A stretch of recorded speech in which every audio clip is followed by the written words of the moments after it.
This is a video for my Year 9 and 10 classes, looking at some of the numeracy practice that I set you a little while ago. I'm going to run through the 12 questions that were on this homework in the hope it'll be helpful to explain how you would do it. And I'm going to be asking you at the end of this if it's something you'd like me to do again in the future. So here we have our numeracy practice. And you'll see that there are, first of all, some clips, and the clips there give you some ideas of how you might be able to find out some more about those questions. So for BidMaths, you could look at the, there's a video button on the right hand side you can click on, or as the case may be. Now you can hit begin homework at the bottom there, or you can go to question 1. Now unfortunately my mouse isn't working in terms of the video capture, so I'm just going to have to talk through how we do these. Question 1 is about BidMaths. Now if you can't remember how to do BidMaths, you can go down the bottom, see has Mr Kane left some feedback? Well, for this question I haven't, but quite often I have, and you should look for that. And also down at the bottom we have a video. It's 4 minutes 33 seconds, and that reminds you about what we did in class, of how we would use BidMaths to solve this. So question 1, 5 plus 2 times 3 squared. We know from BidMaths that we do the indices first, then the multiplication. So we do the 3 squared becomes 9. 2 times 9 is 18. So 5 plus 18 becomes 23. And I'll write that in the box, 23. Question 2, or question B, 7 plus 8 over 5 minus 2. Well, that little bar is the same as division. It's a fraction. And essentially it means that the top line is as if it's in brackets. So I'll do the top line first, then the second line, then I'll divide them. So 7 plus 8, 15. 5 minus 2, 3. 15 divided by 3, hopefully, will be 5. And then the bottom one, 18 minus 3 times 2. Well, I do multiplication before subtraction. So 3 times 2 is 6. 18 minus 6 should be, what's that going to be? That's going to be 12. And then the bottom, 5 minus 1 squared. Well, I'll do the 1 squared first, because that's the index. So it's 5 minus 1, which is 4. So we have 12 divided by 4. And that should be 3. So let's have a look there. And indeed, we got those ones correct. On to question 2. Find the reciprocal of these. Well, what does the word reciprocal mean? That's what we're testing. Well, reciprocal means 1 over a number. So 1 over 6 is just 1 over 6. I'm going to use the plus button there to call up the fraction. And I'm going to do 1 over 6. Hopefully that'll be okay. 1 over 13. Again, using the reciprocal button. 1 over 13. And then for part C, it's 1 over a half. Well, if I flip it upside down, 1 over a half is just, well, it's just 2 actually. So there is 2, and there are our answers. Going on to question 3. Express 90 as the product of its prime factors. Well, to do that, we're going to draw a prime factor tree. So let me just do that. And I have 90. So I'm going to write 90. Oops, that didn't work. And I'm going to break it into the prime numbers, which obviously are 2, 3, 5, 7, 11, etc. So there is 2. And that should give me 45. So what else goes into 45? Well, 2 doesn't, but 3 will. So I'll stick in a 3. 3 times what's 45? 3 times 15. What goes into 15? Well, a 3 does again. And that gives me a 5. So I can say there that 90 is 2 times 3 times another 3 times 5. And let's write that then into our answers. So here I am. I'm clicking 2 times 3 times 3 times 5. And it says in ascending order, it's a product, so I've got multiplication there. And there we go. Question 4. Find the highest common factor of 18 and 12. Well, to do that, again, I'm going to break them into prime factors. And I can use a prime factor tree to do that. I'm just going to take a shortcut here and to say that we know 18 is 2 times 3 times another 3. And 12, we know, is 2 times 2 times 3. Okay, we can find that out from the prime factor trees of those two. So ask yourselves, where are they common? Well, there's a pair of 2's there, and there's a pair of 3's there. So my highest common factor, my HCF as I call it, is going to be 2 times 3. I'm not going to write it like that. I'm just going to write it as the value. So there is our answer, and super duper. Number 5. We have here some working in standard form, and again we're going to break that out. Writing it out by hand is far easier to do that. So here I have written out my numbers, 3.25 times 10 to the 4. I've written 3.25 and then some zeros. We call these trailing zeros. So that's 0,000, 0,10,000. That 3.25 is the same. But I'm going to multiply this by 10 to the power 4. So what I'm going to do is this. I'm going to go 1, 2, 3, 4. And I'm going to work out that my decimal point should now go here, and it should be 32500 as a whole number. For this one, 6.04 times 10 to the minus 3, again, I've got some leading zeros and some trailing zeros. This means make it smaller, times 10 to the negative 3. So I'm going to go this way in terms of working out my values. So there, it's going to end up looking like that, 0.0006.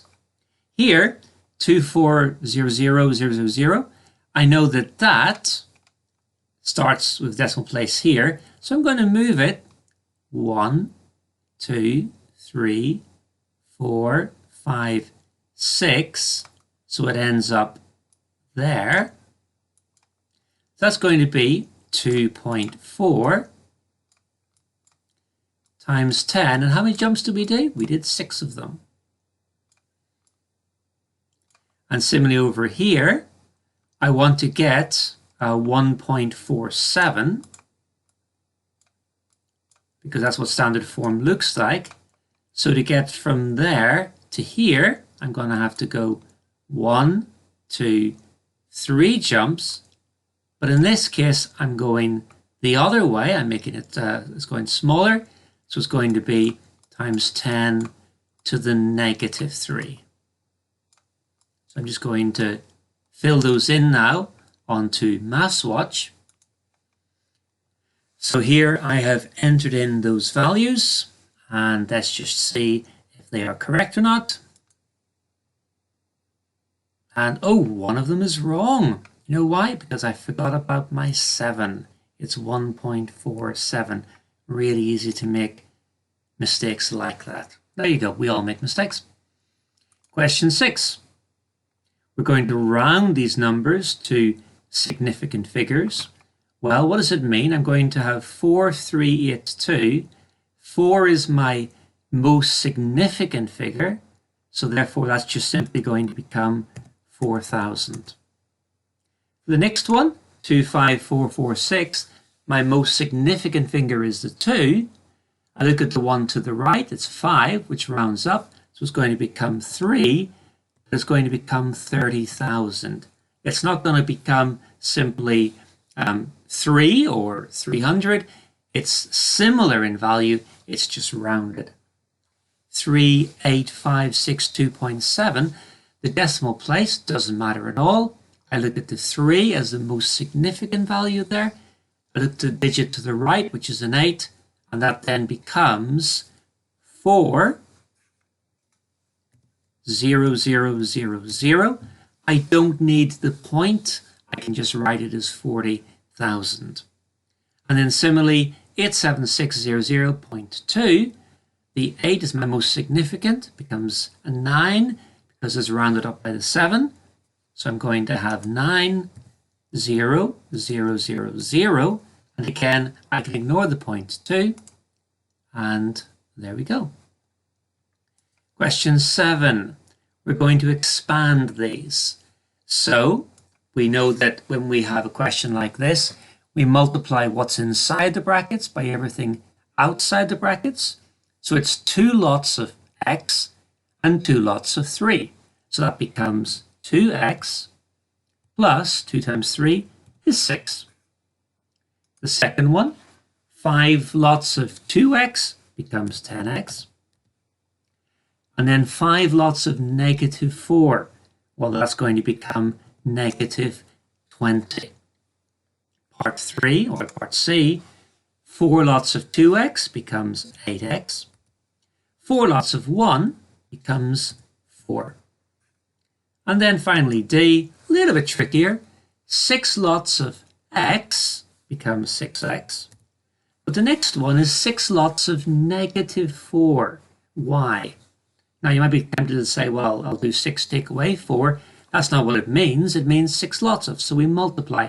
6 times 4 is 24. There's a negative there. But it's not just 24. It's 24 lots of y because there was 4 times y inside the brackets. Let's have a look and see. And there we go. Question 8. We have to do a table here. So when I do a table like this, I tend to ignore initially those negative values. So I'm going to start off when x is 0. We're told that y is 2 times x plus 3. So 2 times 0, well, 0 times anything is 0. So that's going to be just 3. What about when x is 1? Well, 2 times 1 is 2, plus 3 is 5. And then when x is 3, 2 times 3 is 6, plus another 3 is 9. The reason I do that is I start to see some patterns. I see my y values are going up 1, 3, 5, 7, 9. They're going up in 2s. Well, I'd expect that because it is 2x. So even without doing the calculation, I can work out that ought to be negative 1 because it's going up in 2s. But I will just check it anyway. 2 lots of negative 2, when x is negative 2, is negative 4. Negative 4 plus 3 is indeed negative 1. So now I need to draw the grid, draw the graph. So I'll start with my pen. And I'm going to go negative 2, negative 1, which is about there. Negative 1, 1, which is about there. 0, 3, which is around about there. 1, 5, which should be approximately there. 2, 7, and 3, 9. So there are my values. And then having plotted those, I'm going to grab my ruler, going to try to put that starting up with here, spin it around, and then make it a little bit longer. So I'm not quite there yet. That's more or less, and I will draw my line.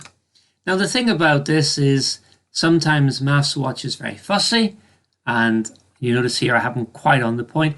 Even if it says that I'm not right, well, I'm happy enough that I've got the correct answer. And there you go, it actually liked my value, so that's just as well. Okay, question 9. The nth term of a sequence is n squared plus 20. Work out the first 3 terms of the sequence. Well, it's exactly similar to the last question. When n is 1, and 1 squared is 1. 1 plus 20 is 21. When n is 2, second term, 2 squared is 4. 4 plus 20 is 24. And third term, when n is 3, 3 squared is 9. 9 plus 20 is 29. So then we have the question, how many terms are less than 50? Well, there's different ways of doing it. You could use algebra. Probably the easiest way to do it is just to write them out. So why don't we do that? So here I've used a little table. I've already worked out 21, 24, and 29. I'm going to keep going. If n is 4, 4 squared plus 20, well, 4 squared is 16. That'll be 36. So that's still less than 50. If n is 5, 5 squared is 25 plus 20 is 45. And then when n is 6, 6 squared is 36 plus 20 is 56. Well, 56 is too big. So therefore, I'm going to be looking at those 5 values, and I'm going to write in that my answer will be 5 terms. So there it is, and hit our answer, and indeed that is correct. Okay, 3 left to go. Here we go. Question 10. Write down in terms of n an expression for the nth term of the following sequences. Well, I think this one we probably need again to be doing it by hand. So here I've written out my numbers. I'm going to look at this one and I'm going to ask myself, what am I going up in? And I can see that's going up in 7. So I'm going to write plus 7 for each of those. And that tells me that my general term will be 7 lots of n. I want to find the previous term. So if I go back 1, if that was plus 7, then this would be negative 6. So I'm going to say 7n minus 6 is my answer. But I'm going to check that. I wonder if n was, say, 3, what would I have? Well, 7 times 3 would be 21, minus 6 would be 15. Is it right? 1, 2, third term, 15. Absolutely correct. And what about over here? What do we have? Let's have a look. We're going up in 4s by the looks of it. If I'm going up in 4s, then that should be 4n. Find the previous term, I go back 1, that should be 8, so 4n plus 8, and again I'm going to check that. If n was 3, 4 times 3 is 12, plus 8 is 20, let's have a look, 1, 2, 3, and indeed that is 20. So I need to copy that into MathsWatch now. And there I've done that, and I have a hit submit answer, see how we do. And looking good. Number 11. This is the interesting one. Currency conversion. So £1 is 162. How much is $650 in dollars? How much is $450 in pounds? And the problem is, do we multiply? Do we add? Etc. Well, there are different ways of doing this. You can, of course, go down and look at the clip. Might be a really good way to do it. I'm going to show you how I tend to do it because this works for me. And I like to use the bubble method. So here you'll see that I've drawn out some 2 circles. One circle is pounds and the other one is dollars. And I've drawn 2 arrows for going both directions.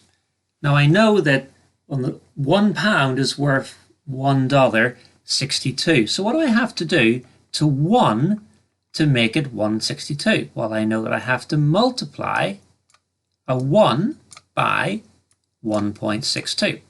So I'm trying to organize my numbers here. And then how do I get from 162 back to a 1? Well, I would divide by 1.62. That's my starting point. I've set that up. So now I'm going to ask myself, what are my calculations. Well, first of all, I'm told that I have £650. I want to turn it into dollars. So I've written here 650. I want to go to dollars. To go to it, I go through multiplication. So I'm going to grab my calculator. I'm going to do 650 times 1.62. And if I type it in my calculator, it tells me that should be 1053.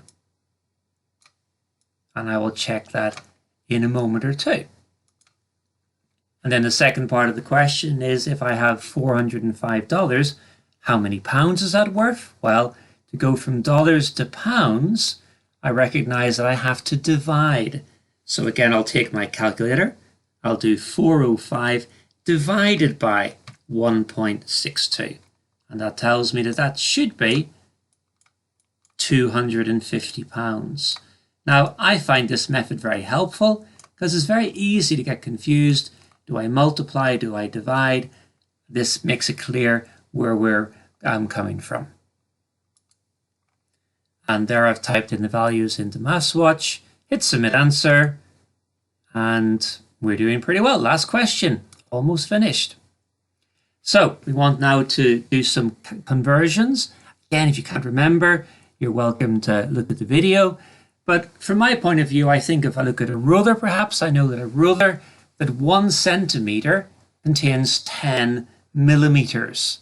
So to go from 10 millimeters to 1 centimeter, I'm going to divide by 10. So 125 divided by 10 would be 12.5.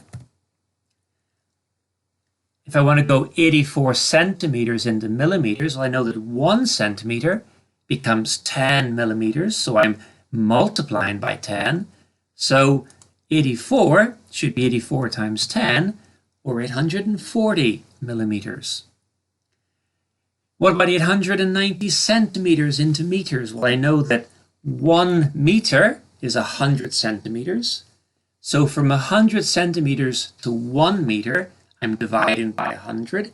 So I want to divide 890 by 100.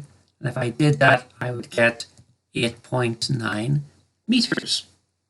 And then finally, 4.8 meters into centimeters. Well, 1 meter would become 100 centimeters. So the 1 would multiply by 100.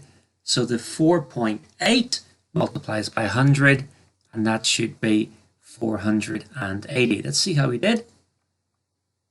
And there we go.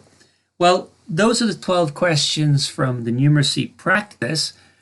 The question I want to ask you now is, was it helpful for me to go through the method here? I appreciate I can't physically be with you in a classroom, but I'd be happy to do some more of these for others of our homework. So I'd like you, please, if you would turn to Show My Homework and leave me some feedback.